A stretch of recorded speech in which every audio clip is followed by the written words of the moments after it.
has issued a severe thunderstorm warning for southeastern Prairie County and central Arkansas, southeastern Lone Oak County and central Arkansas, Monroe County in eastern Arkansas, north central Jefferson County in southeastern Arkansas, northern Arkansas County in southeastern Arkansas, until noon Central Daylight Time.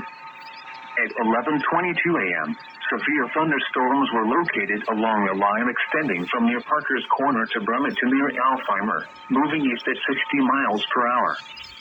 Hazard, 60 miles per hour wind gusts and quarter-size hail. Source, radar indicated.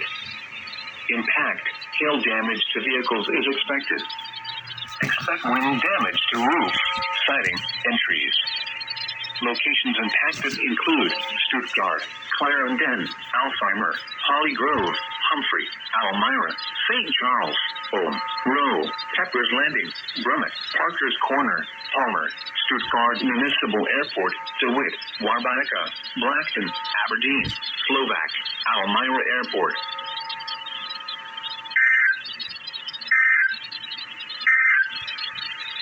This is a special weather